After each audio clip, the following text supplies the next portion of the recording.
Entrepreneurial. You are a professional trader, investor. You are a financial writer on market-ticker.org, a very popular site, might I add. And I love having you on because I get the full spectrum here. You have talked to us about Obamacare, but it's not just about whether you're sick or not or how much you're paying, about what the effects of on the economy and how things are going. Let's just start with the most obvious thing that happened last week, and that was yet another delay to part of the Obamacare bill where, between 50 and 100 employees, now they can, phase in these arduous, requirements of, health care that Obamacare wants people to have. Let's start with that. What is up with that, and how does that affect anything going forward here with, the health care situation and the U.S. economy? That's just simply an attempt to push the issue past the 14 elections. I mean, there's really not a lot of calculus that went into that beyond that particular aspect of things. I suspect that if you really get down to it, it's just simply that there were going to be about 50, 60 million people that were going to get canceled. And it was going to happen right about the end of September. So, memories are short in this country, and I tend to call the people the American sheeple because they will do things like vote for 90-some% of their representatives right after they get screwed for $700 billion in TARP.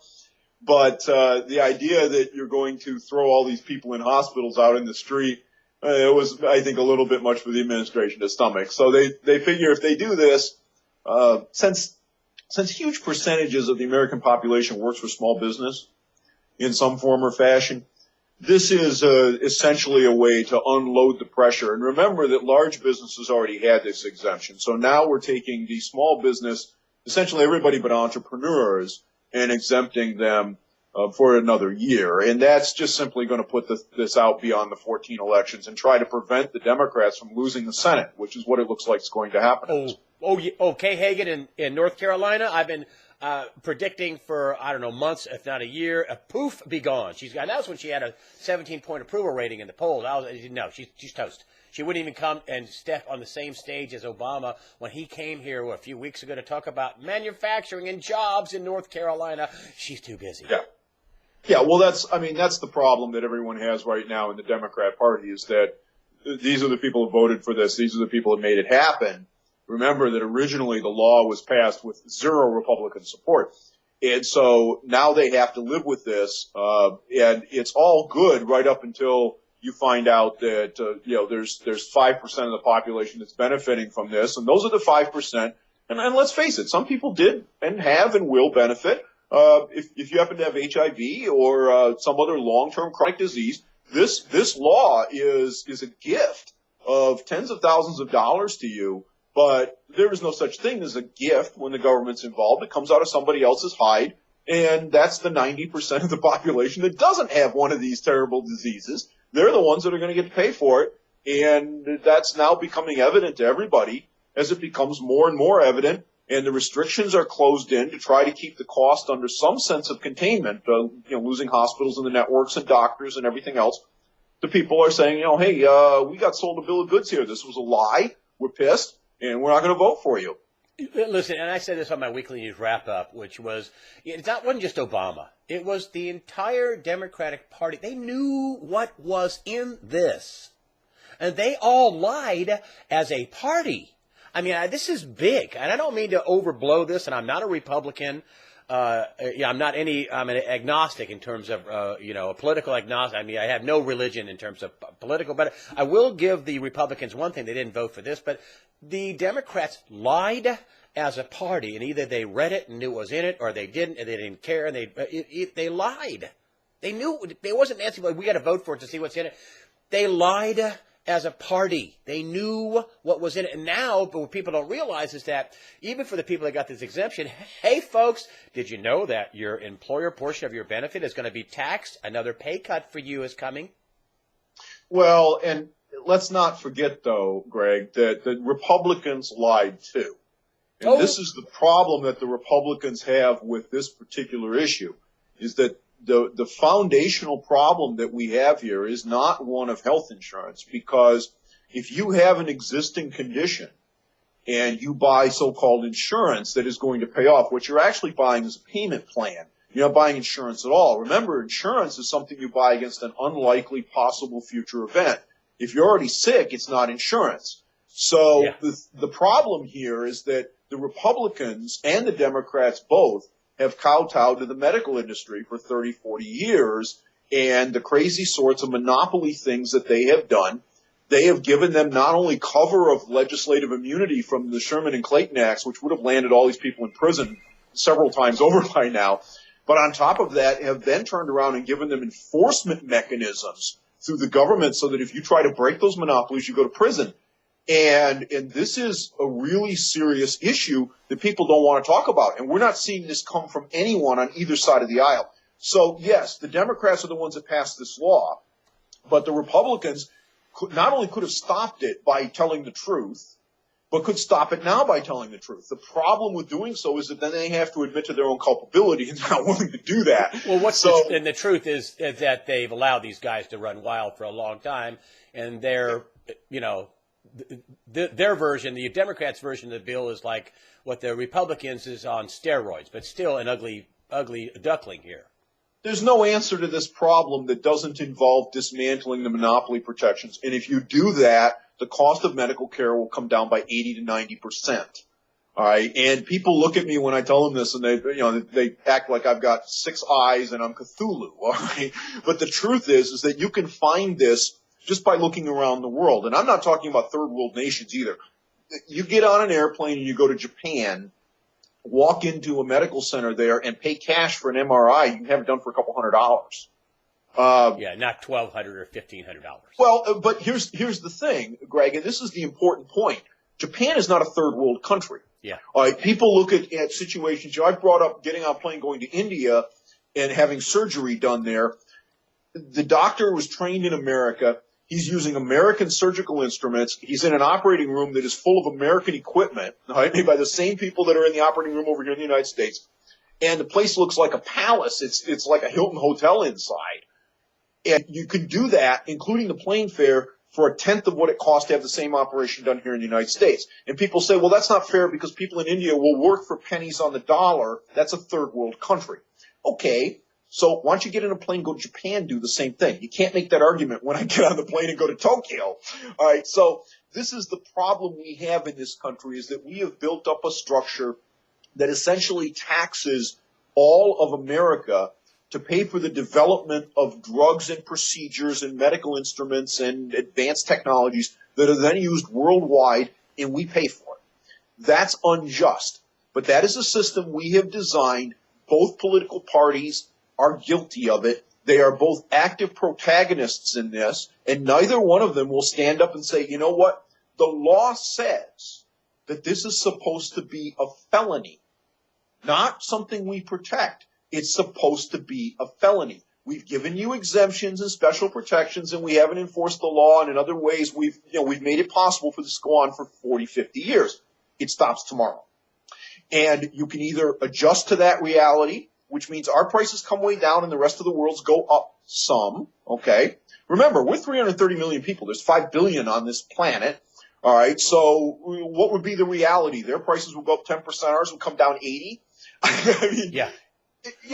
That's the facts if we were to actually look at this as a leveling mechanism and let the market work, but neither side of the aisle will do it. And so what we've got is a situation where when the medical industry ran out of the ability to ram this down your throat any further, which was what was happening as we came into this whole debate on Obamacare, both sides of the aisle made this decision. They were going to try to do something to make it more possible to extract yet more of your money. The Democrats came up with their idea, and of course this is really just a rehash of what Hillary had tried to do back when Bill Clinton was president. And the Republicans stepped back and said, we're not going to support that because that's blatant socialism. All right? But what they didn't do is stop it by putting the truth out there and saying, here's the solution, because to do that, their patrons get upset with them as well. So they said, well, you go ahead and pass it. Well, here we are. And now the reality of it and the harm is going to have to be dealt with, because I still don't see any side of the aisle or anybody in Washington that's willing to take this thing on. And until we actually get to the bottom of what's going on and stop it, there isn't a solution.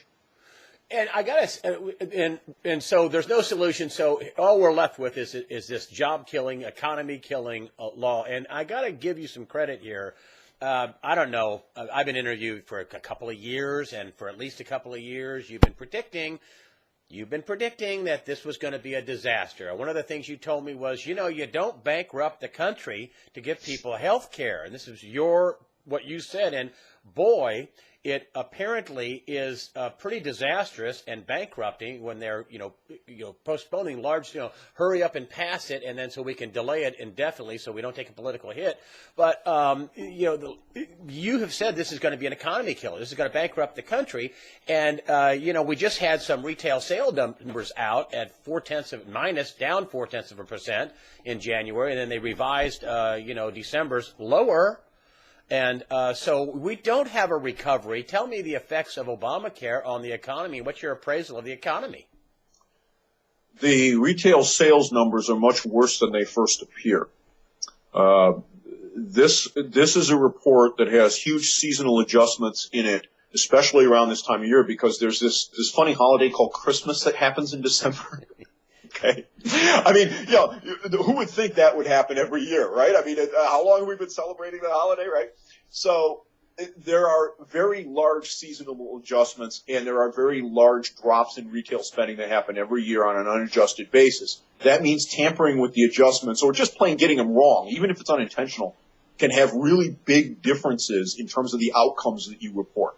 So what I did was I looked at December to January 2012 to 2013, the drop that happened then on an unadjusted basis, raw data, against the drop that happened this time on an unadjusted basis. Again, raw apples data. to apples. You're comparing apples to apples. Right.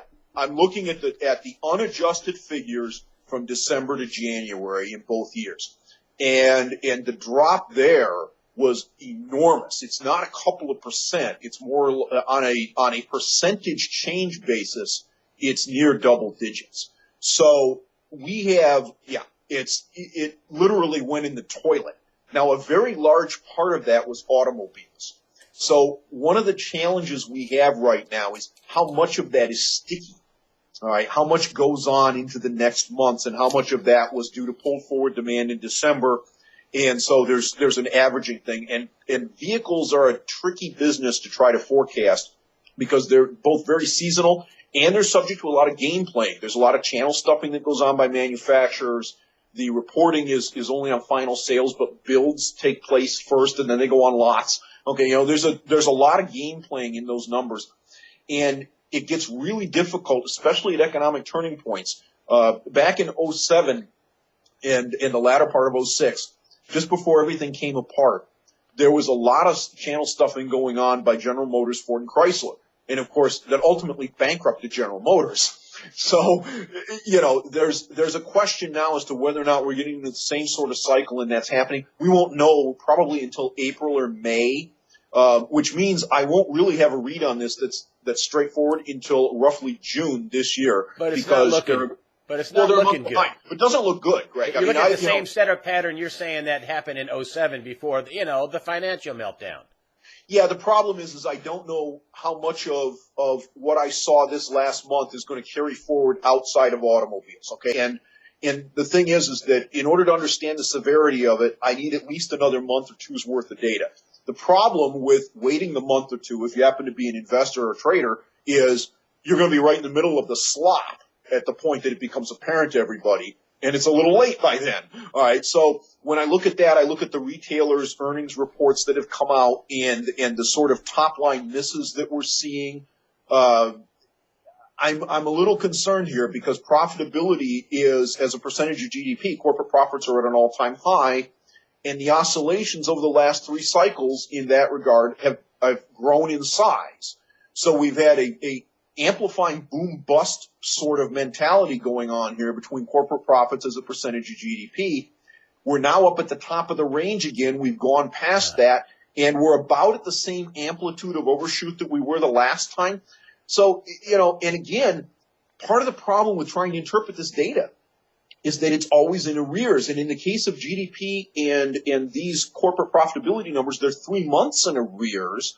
So I'm looking at data from the third quarter of last year because we don't have the fourth quarter numbers yet for GDP as final, and we also don't have the profitability numbers as finals. And then we're going to get the first quarter, preliminary reads. All right. So, all this data is behind. Same thing with credit numbers. The Fed Z1 is always 3 months in arrears. So I'm always looking at things in the rearview mirror when I see this, and then I have to take things like the retail sales report and try to, bring that forward into today as opposed to what I know as fact. So what I am seeing here is either, and God help us if people are actually reacting to Obamacare already, because if this is not just a slowdown in the economic cycle coming out of the hot money flows coming out of emerging markets, which we've also seen a huge correction, for example, in the Nikkei and in the Chinese markets and in other emerging markets. If this is actually Obamacare and that pass-through into the American consumer hasn't happened yet, we're in a lot of trouble. My estimation is that we've got some of it, that there's a mixture of this at this point because everybody anticipates effects. If you tell me that my taxes are going up this year, and that's what everybody's hearing, right? Effectively, Obamacare is a tax. That's how it acts on the American public. So if you tell me that my taxes are going to go up this year, that I'm going to have to pay next year, I am going to reduce my taxable impact to the extent that I'm able and still maintain what I need as a standard of living. As an employer, that means I hire fewer people, I pay them less, and economic activity slows. Anytime you see an increase in tax rates, that's what tends to happen. You get legal avoidance to the extent that people could do it. I will tell you that on my site, and maybe this is just anecdotal evidence for you, but I ran a poll since December, and the poll said just simply, do you think your health care will go up in 2014? And the answers were yes, no, the same, or I don't care. And right. 96% said, oh, yes. And there was 1,600 respondents to this poll. Yeah, this is 96% said, oh, yeah, my health care is going to go up. I thought, whoa. Yeah, Greg, and that's one of the problems is that I've looked at the impact of this, tried to take a fair view of what the actual impact on spending is across the economy. It looks to me like somewhere around $1,000 to $1,500 a family in additional shifting of cost into healthcare from other places. And, that will not come out of GDP because GDP counts healthcare. Okay. So it isn't going to depress GDP, but it's going to come out of everything else. And the problem with houses. And the problem with stock prices and the markets in general is that what do you pay for? You pay for profitability. If I don't go to the store, you can't make a profit. You didn't sell me anything. So, this is when I take all these things and put them together. We've had an extraordinary last 4 or 5 years coming out of the 2009 lows. But it's my opinion that we've overshot on the premise that all the good things were going to come from what the government's done, what the Fed has done, none of the bad. Well, it doesn't work that way, Greg. There's a yang to every yin, and yet there's been no integration of the yang on any of these programs. The decline in spendable income from fixed income investors that is inexorably part of QE, that hasn't been factored into anybody's estimates. The decline in spendable, disposable personal income on discretionary goods that comes from shifting that into mandatory healthcare spending, that hasn't been factored into anybody's projections. I mean, where do people get the idea that we're going to continue to see this acceleration in earnings growth and generally economic improvement and expansion, especially in the area of hiring? Okay. Which is where the real problem is right now is that real wages in inflation-adjusted terms are stagnant. How do you get there? People, it's the old Ford problem. People have to be able to buy your cars.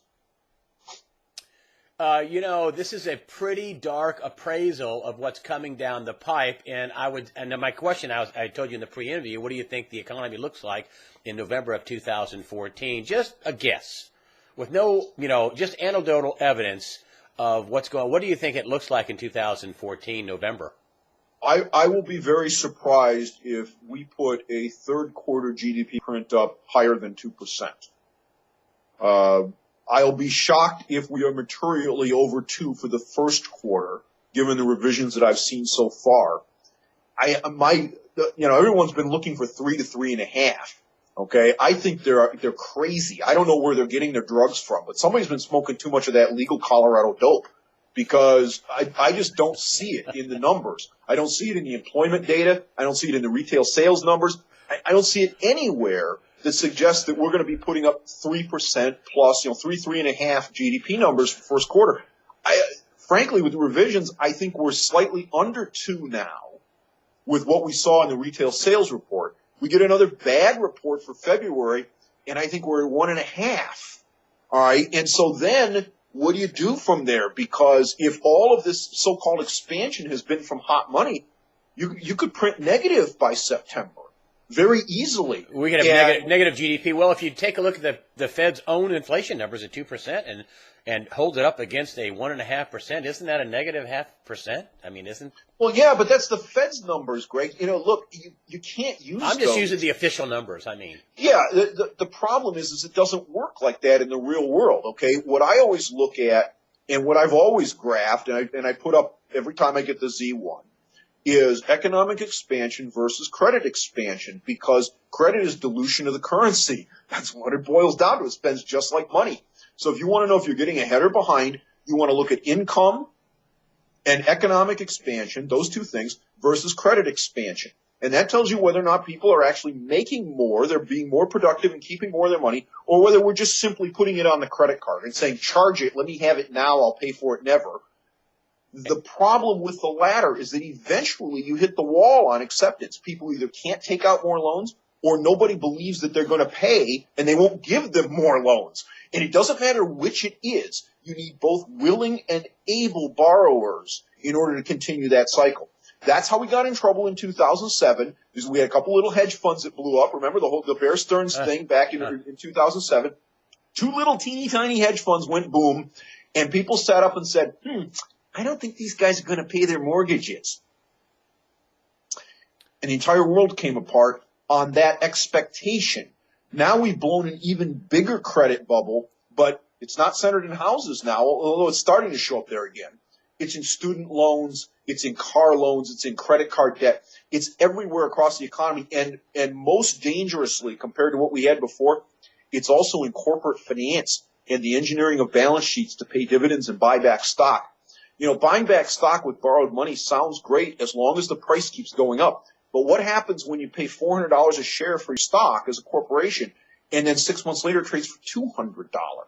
You paid $4. All right? Yeah. You flush $200 a share down the toilet, and that money has to be paid with interest out of future earnings. So, to do it out of capital that you retained because you made the money is in some cases defensible. Where it's not defensible is when you borrow the money, because if your stock price does not continue to accelerate to the upside, then you have not only the loss of interest that you have to pay on the borrowed money, you have a capital loss on the acquisition of the shares that you put into the treasury.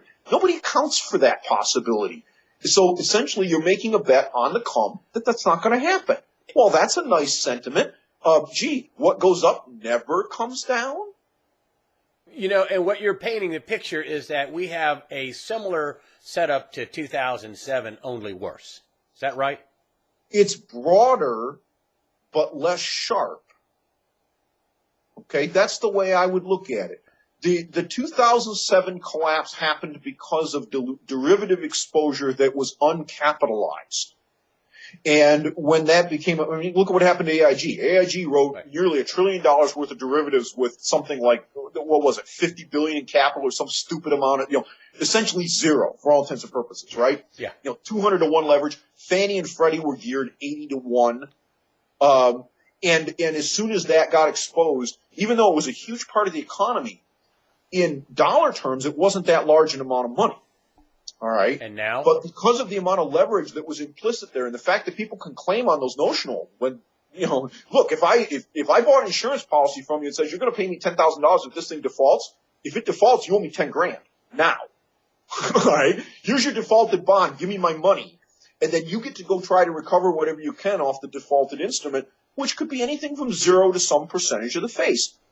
Well, if you don't have the $10,000. Okay. Because you have to be able to give it to me now and then go back and try to collect. That's what blew up the world.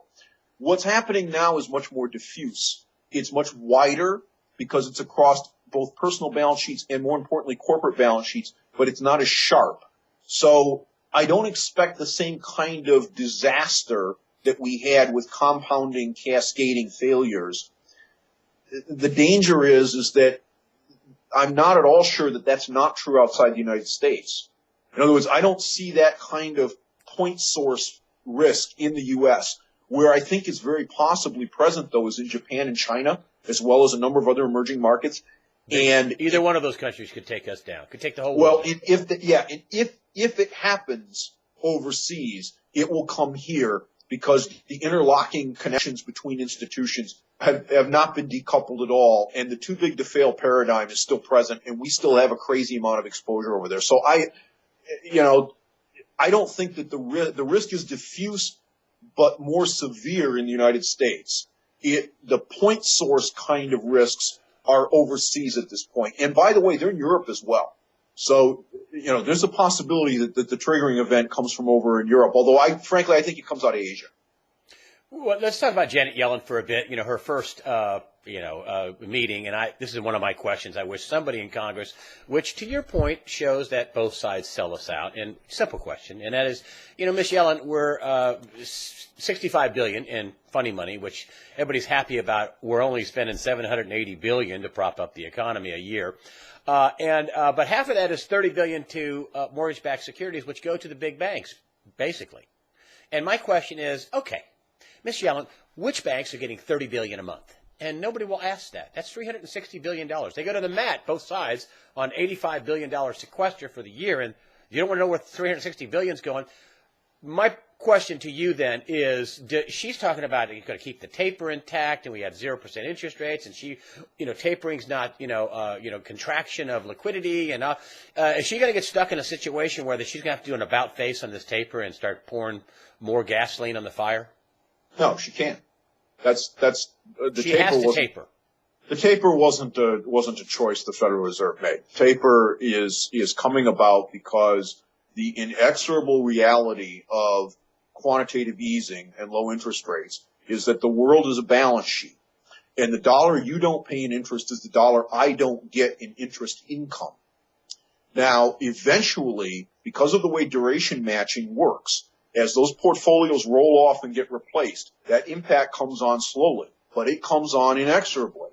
To have a quantitative easing policy that lasts for a year or two is potentially supportable because the damage is diffuse. If you've got a 20-year duration on your portfolio, as an example, and you take on this QE program, 5% of that damage gets accrued to you in the first year because that part rolls off and gets replaced. All right. Well, 5% is enough to make you kind of wince a little bit, but, you can take that, okay? Now, that 5% will be taken every year for 20 years. So once I do the QE, that harm stays in the system until it dissipates, and it dissipates at the same rate it accrues. But as it goes on in time, the problem becomes more acute because the first year it's 5%, then 10, then 15, then 20. Well, here's the problem with mortgage-backed securities. The average duration on mortgages is 7 years, okay? We all take out 30-year mortgages, but most of us move before the 30 years are up for one reason or another. Our kids grow and gone. We need a bigger house. We need a smaller house. We get a job in a different state. Whatever the situation is, the average duration over time is about 7 years. This is why the 10-year Treasury is the benchmark that more or less determines 30-year mortgage rates. I did not You'd say, know well, that. why isn't Thank you. Well, people ask, why isn't it the 30-year bond when it's a 30-year mortgage? And the answer is the duration on a mortgage portfolio is typically about 7 years. When rates are falling, it's shorter because people refinance. When rates are rising, it's longer because people don't refinance into higher rates, okay? You'd be an idiot to do that. So the duration changes a little bit, but it's about 7 years. So what's the Fed done now? The Fed's been doing this for about 4 years. So about half of the damage that is going to be taken has been accrued. And at this point, it's really hitting people hard. So they have to stop. And that's the bottom line here. That nobody's, the people on Capitol Hill in the House, most of them don't understand this. They've never understood how duration works in a bond portfolio and how people ladder bonds. But I will say this, because I've talked to senators and their staffs. They all understand it on the Senate side. So they know the taper is going to be in, and they're going to be doing this taper right into according to what you're seeing. And the Senate, Greg, the Senate knew this when the policy was first put into place, and has intentionally kept their mouth shut for 4 years. Well, then this fall is going to be a disaster. Well, I am not, because if that's what you're saying, and they have to keep doing it, then that's what's propping up the economy. And let's be clear. I will say this. I am absolutely convinced on the basis of personal experience, not from what someone told me, okay, that the majority of the senators that currently are seated understand exactly what I just told you. Oh, man, this fall is going to be a disaster. And they have understood it since the program was first put into place. Carl Denninger, this fall is going to, based on what you're telling me, and I know you don't have hard evidence yet, but based on the anecdotal evidence, and that they have to, stop this prop up of the economy, boy, I don't see how 2014 doesn't end in a big kaboom. Well, you have today people in the Senate that know this, and yet if they stand up and say it, the government has to stop borrowing all this money that we don't have. The Federal Reserve must stop financing the government deficit because it's destroying capital formation and it is destroying savings. And oh, by the way, the world's a balance sheet, and for everyone who gets a lower car payment, someone gets less interest income.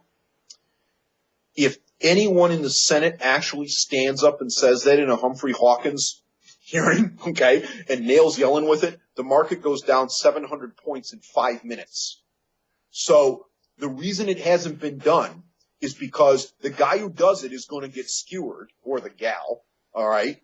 And unless you get a critical mass of people who will do it and stick to it, you could never pass that as policy.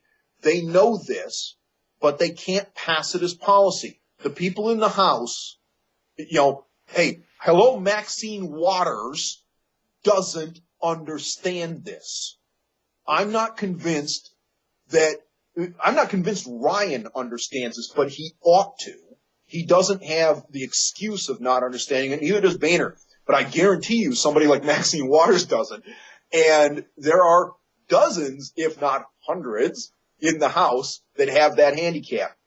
The Senate refuses to sit down with the House leadership on both sides of the aisle and tell them, basically take out the chalkboard and explain to them and say, look, the longer you allow this to go on, the worse the outcome. This is going to be bad. It will be 100 times worse if we cut this crap out. Now, we can either take the risk of the wrath of the voters now, or we can potentially lose the economy of the country. And those are the only two choices. And then you let the party infighting go on and, figure out what you're going to do politically. But nobody's willing to stick their neck out on the block and do this. And so what you have is the same thing that happened in 2000 after the tech crash. Hey, let's find a way to reinflate things. And what was it? Houses, which was all fraud. So now what do we have? We have companies selling at 600 times earnings. All right. How? Well, because there's all this hot money flowing around and it's got to go somewhere, right? So, whatever's going up, that's what we're going to buy. That works right up until you can't make any money at it anymore. So your call is, they're not going to do about face. They can't. They're going to continue to taper. And just because you don't say anything, it's kind of like, Ayn Rand saying you can ignore reality, but you can't ignore the consequences of ignoring reality. It's going to happen anyway, isn't it? Isn't this blow up going to happen? Yeah, Greg, look, if I look up and see a piano coming from the 50th floor of a building, all right, averting my eyes and looking down the street doesn't stop it from falling on my head. Right? So you're saying that a piano is going to fall on the head of the economy? Yeah, and the problem with bubbles is they always find pins. I don't know where the pin is, but they always find pins. It always happens because sooner or later somebody wakes up in the morning that has enough money that sits up and says, this is crap. All right? And they are the right person to do it at the right time. In 1999, it was obvious that we had a huge bubble in internet stocks, pets.com and all this other nonsense. All these companies making no money, selling it at ridiculous multiples to sales. And yet the market went up another 25% in the first 3 months of 2000. And then a little itty bitty company, MicroStrategies, they're still around, by the way, they said, well, maybe we had a little accounting problem. Okay. And this was shortly after they had announced some kind of an acquisition or something. I don't remember exactly what the backstory was. I remember the announcement of the accounting problem. And all of a sudden, why it was that firm that caused everybody to wake up the next morning and say, this is crap, I don't think anybody will ever know. But that arguably is what set it off. And you know what? They were one little company out of all of these others in the NASDAQ, everything else. And all of a sudden, everybody goes to the door. The same thing happened in 2007, 2008. Everyone points at Lehman Brothers going down, right? But when you read the Valukas report, which went into the crash, right, of Lehman Brothers, the Valukas report says that Citibank factually knew that Lehman was bankrupt before anybody else, okay, by a couple of weeks. And the reason is Lehman went to them for a repo transaction, and they said, well, your collateral sucks. What else do you have? And Lehman said, nothing. Okay. And at that point, Citibank, their trading desk, their bond trading desk, factually knew that the company was bankrupt. But the market didn't crash that day. All right. It should have, but it didn't. Carl Denninger, thank you for this is one of the best appraisals of Obamacare and then the overall economy. I mean, a piano falling on the head of the economy. You think it happens in 14 this year? You think it happens this year? I think we're odds on for it. Yeah. I mean, is it possible we get through the year? Sure. Anything's possible. Bubbles always go on longer than anybody thinks they will. But end of 2015, no. Does it go? I don't see how we get through this ultimately because the Obamacare impact cannot be, I mean, other than just saying, well, screw it, we just won't enforce it at all, which it's a de facto repeal. Well, that would change things, but I don't know what the realistic odds are on that. I can't handicap that. Ooh, how are you protecting yourself? I mean, if we're headed for a crash, you're going to be a giant shorter of the market at some point. Are you holding cash? Are you buying land? Are you holding? I mean, evidently you're not going to be in paper. Well, I think what you have to look at is what do you need, okay, and why do you want to be in the equity market on a broad basis? It's not to say there aren't opportunities. There's always opportunities, even in terrible markets. There's opportunities, but why do you want to be in the market on a broad basis when the market is priced for a continuation of earnings as a percentage of GDP, profits as a percentage of GDP, continuing to expand, all right? When it is at an all-time high and at about where the top of the historical band has been on a percentage basis from the last two oscillations that both led to significant downturns. Why do I want to be there? All right. I mean, that doesn't make any sense to me. And the other thing to keep in mind is that the government's borrowing posture is helped materially by a crash. Because it drives people into treasuries. So if the equity market, the government, you're saying, let me just get this straight, that the government may want a crash. Not publicly. Because it would drive people into the treasury market and actually actual natural market forces, even though what happened is not natural, but that crash would be the natural reaction to this crazyville we've had, and the government would say, oh, great, a 2% 10-year bond. Yay. Yeah, the problem with that is that if to the extent that it allows them to continue to finance what they've already borrowed, they'll look at it as good. To the extent that they turn around and they borrow more and rank up the borrowing even further, which is exactly what you would expect them to do, right, based upon history, it makes the problem worse. So there is, on the one hand, the political aspect of it is, well, borrowing's so cheap, we can go out and borrow this money. The other side of it is you better not, and they will. So.